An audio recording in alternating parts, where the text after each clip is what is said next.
Take me to the water. Strong buzz in my mind. Take me to the water. Strong buzz in my mind. Strong buzz in my mind. Take me to the water. Strong buzz in my mind. Take me to the water. Strong buzz in my mind. Strong buzz in my mind. Take me to the water. Strong buzz in my mind. Take me to the water. Strong buzz in my mind.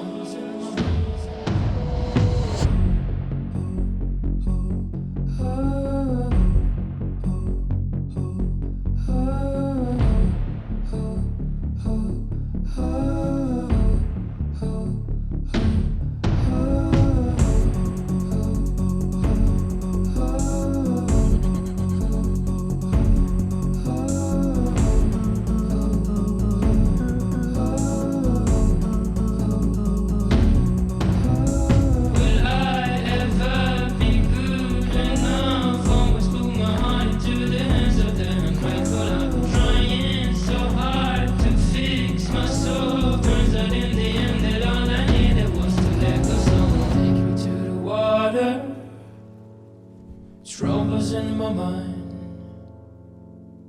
Take me to the water.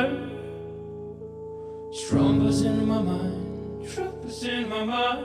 Take me to the water. Strong buzz in my mind. Take me to the water. Strong buzz in my mind. Strong buzz in my mind. Take me to the water.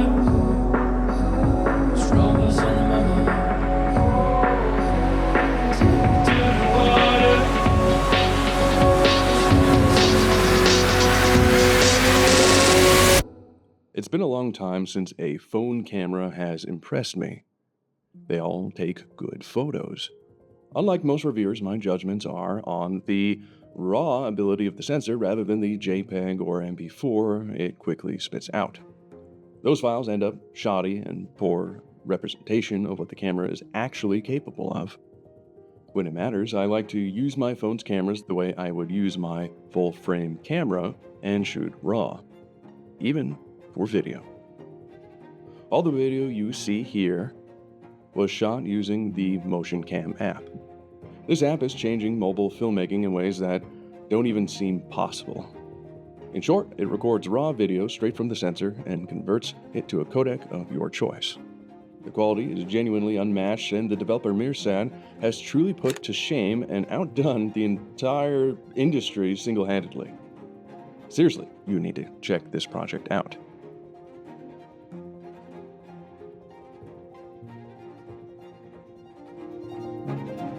I don't know if I've seen so much development go into a software so quickly.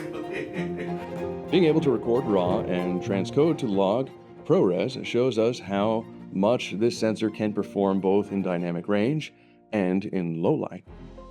And even the shadows, if exposed carefully, still maintain great detail. Earlier I said it's been a while since I've been impressed by a phone's camera. Well, this phone has impressed me on two counts. The stacked sensor's performance in low light, performing nearly as good as a full-size mirrorless camera, and also for its telephoto lens.